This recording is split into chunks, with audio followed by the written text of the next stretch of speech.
नमस्कार. मी प्राध्यापक पद्मजा पुनसे निंगोट आपले मनपूर्वक स्वागत करते. माझे पद्मजा स्पीक्स या नावाचे यूट्यूब चॅनल आहे. या चॅनलवर अध्यात्म आणि विज्ञान याच्याशी निगडीत समाज प्रबोधनपर दिनविशेष माहिती असते. तसेच विद्यार्थ्यांसाठी मोटिव्हेशनल व्हिडिओ, ज्येष्ठांसाठी व्हिडिओ आणि महिलांसाठी खास टिप्स असतात. तर आजचा आपला व्हिडिओचा विषय आहे की असं कोणतं कारण आहे की ज्यामुळे स्त्रिया ह्या भोंदू बाबांकडे आकर्षित होतात. स्वतःला संत, महंत, साधू, बुवा, महाराज, ज्योतिषी असं ते स्वयंघोषितच असतात. आपण त्यांना भोंदू बाबा या नावाने संबोधतो आणि आपण म्हटलेलंच आहे की बुवा तिथे बाई ही असते. पण आता बघा की हे जे ज्योतिष्यकार असतात यांना खरोखर ज्योतिष्य माहीत असते का? आता सध्याचीच घटना आपण बघूया की 15-20 दिवसांपूर्वी, सध्या आता इस्रायल आणि इराणचं युद्ध सुरू आहे आणि 15-20 दिवसांपूर्वी दुबईला ज्योतिषी लोकांची परिषद होती. तेव्हा विमानांची वाहतूक ही कमी करण्यात आली होती. तेव्हा हे ज्योतिषी लोक आपापल्या देशाच्या प्रसारमाध्यमांशी आणि प्रमुखांशी संपर्क साधून आम्हाला देशामध्ये परत आणण्याची विनंती करत होते. आता मला हे सांगा की ज्या ज्योतिष्यांना स्वतःचंच भविष्य माहिती नाही ते दुसऱ्याचं भविष्य काय सांगणार आहेत? उद्या काय घडेल हे कसं ते सांगणार आहेत? आपल्याला शाहू महाराजांचा एक किस्सा सांगते की शाहू महाराजांच्या दरबारामध्ये एक ज्योतिषी आला. तो प्रख्यात ज्योतिषी होता आणि त्यांनी सांगितलं की महाराज, मी आपलं ज्योतिष्य कथन करणार आहोत. तर शाहू महाराजांनी त्याला म्हटलं की असं करा, 2-3 दिवस तुम्ही आमचा पाहुणचार घ्या आणि नंतर मी तुम्हाला दरबारामध्ये बोलवेल. शाहू महाराजांनी त्याला कोठडीत ठेवलं, त्याला उपाशी ठेवलं 2 दिवस आणि चांगला चोप दिला. नंतर त्याला दरबारामध्ये 3ऱ्या दिवशी आणण्यात आलं आणि विचारण्यात आलं की काय ज्योतिषी महाराज, तुम्हाला स्वतःचंच ज्योतिष्य माहिती नाही की उद्या आपल्याला उपाशी ठेवणार आहे, कोठडीत टाकणार आहे आणि आपल्याला चोप मिळणार आहे, हे तुमचं स्वतःचं भविष्य जर तुम्ही सांगू शकत नाही तर दुसऱ्यांचं ज्योतिष्य तुम्ही कसं सांगणार? आणि आता आपण हे बघत आहोत की देवावर श्रद्धा असायलाच पाहिजे, त्याबद्दल काहीही मत नाही. पण हे राशी भविष्य जे सांगतात म्हणजे ज्योतिषी, हे अगदी थोतांड असल्यासारखं वाटतं. तुमच्या माहितीकरता सांगते की मी कधीही माझं राशी भविष्य किंवा ज्योतिष्य वाचत नाही. देवावर माझी नितांत श्रद्धा आहे.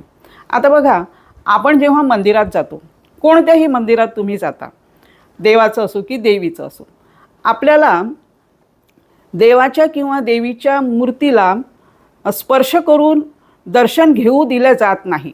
तिथे एक असा कठडा असतो आणि आपल्याला दुरूनच असं दर्शन तिथे घ्यायचं असतं.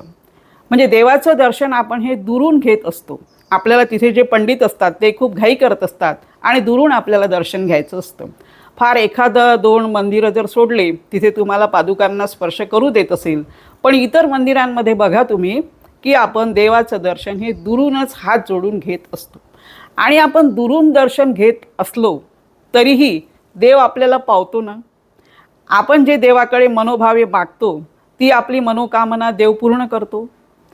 याची प्रचिती आपल्याला बरेच वेळा येते, याचा अनुभवही आपल्याला येतो की आपण देवाला मागितलेलं होतं ते आपल्याला मिळालेलं आहे. समजा तुमची काही चूक असेल तर त्याचीसुद्धा आठवण देव तुम्हाला करूनही देतो. म्हणजे मला हे म्हणायचं आहे की ज्या देवाला आपण दुरून नमस्कार करतो तो देव आपल्याला पावतो. त्या देवाला स्पर्श करण्याचं किंवा त्याला मिठी मारण्याचं, आलिंगन देण्याचं काही कारणच नसतं. मग या भोंदू बाबाकडे जेव्हा तुम्ही जाता तेव्हा त्यांना स्पर्श करणे, त्यांना मिठी मारणे याचं काय कारण आहे? आणि ते काय करतात माहिती आहे का की स्त्रियांचा स्वभाव हा थोडा भावनिक असतो आणि एखाद्या वेळेस त्या घरातून दुखावल्या गेल्या तर मग त्यांना भावनिक आधार जर एखाद्याने त्यांचं म्हणजे बोट धरलं तर त्या हातच त्याच्या हातामध्ये द्यायला तयार असतात आणि याचाच फायदा हे भोंदू बाबा घेत असतात. आपण बघा की ते आपल्याला काय सांगतात की मी तुमचं शुद्धीकरण करणार आहो, तुम्हाला पवित्र करणार आहो, तर त्यासाठी मग तुम्ही असं करा ते करा हे तुम्हाला ते सांगत असतात आणि त्यांच्या या बोलण्याला महिला मग बळी पडतात.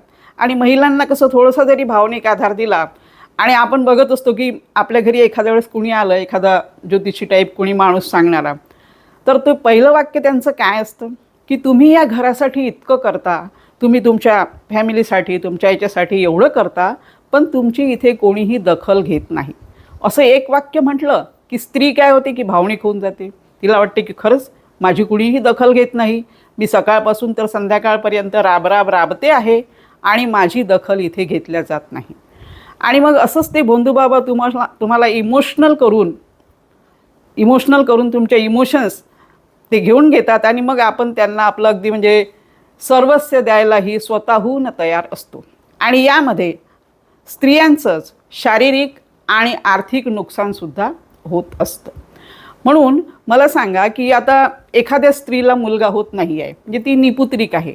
मग हे भोंदूबाबा तिला काय सांगतात की तू हा प्रसाद खा किंवा तंत्र मंत्र याने तुला पुत्र होईल. आता विज्ञान एवढं समोर गेलेलं आहे आणि प्रत्येक मुलींना आणि स्त्रियांना हे माहिती आहे की पुरुष आणि स्त्रियांच्या संयोगाशिवाय पुत्र प्राप्त होत नाही. पण तरीही तंत्रमंत्राने पुत्र प्राप्त होणार आहे का? म्हणजे याचंसुद्धा आपण एक भान ठेवायला पाहिजे. अशा ठिकाणी आपण आपली बुद्धी वापरायला पाहिजे. आणि जे आपल्याला भोंदूबाबा म्हणतात की मी तुमचं शुद्धीकरण करतो, तुम्हाला पवित्र करतो, भीती दाखवतात की तुम्ही जर माझ्या मनाने नाही ऐकलं तर मग तुमच्या नवऱ्याचा मृत्यू होईल. एखाद्या मुलीचं लग्न जमलेलं असेल तर तिला सांगतात की तू जर नाही ऐकलं तर तुझ्या नवऱ्याचा मृत्यू होईल, तुझं ठरलेलं लग्न हे तुटून जाईल, तुमच्या घरावर अनिष्ट येईल, वाईट प्रसंग येतील, तुमच्या मुलांचं असं होईल, मुलींचं वाईट होईल. अशा प्रकारे ते भोंदूबाबा आपल्याला भीती घालवतात. आणि ते काय करतात की त्यांच्याजवळ जो प्रसाद असतो त्यामध्ये काहीतरी गुंगीचं औषध घालून ते आपल्याला देतात आणि मग आपण त्यांच्या त्या मोहाला बळी पडतो. आता मला एक सांगा की ते आपल्याला कसं काय पवित्र करणार आहे आणि मग ते आपल्याला शुद्धीकरण करणार आहे म्हणून साडीच्या पदराने आपण त्यांचे पाय पुसायचे का? नवरा तुम्हाला दररोज शुद्ध करतो, तुम्ही कधीतरी नवऱ्याचे पाय साडीच्या पदराने पुसले आहात का? सांगा बरं मला. म्हणून आपण स्वतःला माहिती असूनही हे विज्ञान आहे आणि विज्ञानामध्ये आपले कर्मच हे व्यवस्थित पाहिजे असतात. आपण जसं करणार आहोत त्याप्रमाणेच घडत असतं हे आपल्याला माहिती असूनही आपण त्या भोंदूबाबाच्या मोहाला बळी पडत असतो. तुम्ही सत्संगाला जाऊ नका असं मी म्हणत नाही. तुम्ही सत्संगाला जा, त्यांचं मार्गदर्शन ऐका, त्यांचं व्याख्यान ऐका, तुम्हाला जे त्यांचं आवडते ते आवडणारे सर्व पॉईंट्स तुम्ही घ्या. पण तिथे अगदी त्यांच्यासमोर म्हणजे लोटांगण घालून किंवा त्यांच्या पायावर डोकं ठेवून किंवा त्यांना आलिंगन हे काही करण्याची आवश्यकता नाही आहे. तुम्ही त्यांच्यापासून जे काही मार्गदर्शन घ्यायचं आहे ते तुम्ही दुरूनही घेऊ शकता. कारण जो आपल्याला मूर्तीमधला देव असतो त्या मूर्तीमधल्या देवाला आपण दुरूनच नमस्कार करतो, त्या देवीला आपण दुरूनच नमस्कार करतो, पण तरीही ते देवी किंवा देव आपल्याला पावतातच ना. मग या अशा जिवंत असणाऱ्या आणि आपला छळ करणाऱ्या, स्त्रियांना वश करणाऱ्या अशा भोंदूबाबाच्या मागे लागण्यात काहीही अर्थ नाही आहे. आपल्याला माहिती आहे की बहिणाबाई किती निरक्षर होत्या, पण तरीही त्यांनी काय म्हटलं आहे त्यांच्या कवितेमध्ये की नको नको रे ज्योतिषा, नको माझ्या दारी येऊ, माझं दैव मला कळे, नको हात माझा पाहू. म्हणजे असं त्यांनी म्हटलेलं आहे. म्हणजे तेव्हाच्या काळात त्या निरक्षर स्त्रीने त्या ज्योतिषाला अगदी ठणकावून सांगितलेलं आहे. आणि आताच तुम्हाला कुणाकुणाच्या आपण बघतोय की अंगात येते, म्हणजे अंगात आलं की मग ते घुमायला लागतात वगैरे, म्हणजे त्यांना असं एक गुंगीचं औषधच दिलेलं असते, त्यामुळे हे प्रकार घडत आहेत. आता तुम्हाला जर अंगातच आणायचं आहे तर तुम्ही जिजाबाईला आणा, अहिल्याबाईला आणा, सावित्रीबाईला आणा, राणी लक्ष्मीबाईला तुमच्या अंगात येऊ द्या आणि मग बघा तुम्ही की तुम्ही किती म्हणजे या हा जो आपला संसार असतो किंवा आपलं जे जीवन असतं मग त्याचा आपण किती उद्धार करू शकतो हे तुमच्या लक्षात येईल. मग ह्या स्त्रिया तुमच्या अंगात येत नाही, मग एखादा बुवाच कसं तुमच्या अंगात येतो? म्हणजे हे किती थोटांड असतं हे आपल्याला माहिती आहे. आणि ग्रहांची शांती करा. मला सांगा की सर्वात मोठा ग्रह कोणता आहे? सूर्य, ज्याला आपण मानतो, जो आपल्याला प्रकाश देतो, ऊर्जा देतो. आणि आपल्या घरातील सूर्यग्रह कोणता असतो? वडील. ज्याला आपण बाप म्हणतो, हा आपल्या घरातील सर्वात मोठा ग्रह सूर्य असतो, वडील. त्यानंतरचा ग्रह कोणता आहे? चंद्र. त्याची उपमा आपण आईला दिलेली आहे. मग तुम्ही आई आणि वडील यांची सेवा करा. त्यांना जे काय हवं नको ते बघा आणि ह्या 2 ग्रहांची तुम्ही सेवा केली, ते तुमच्यावर प्रसन्न झाले की तुम्हाला इतर 9 ग्रहांची सेवा करण्याचं काही कारणच नाही आहे.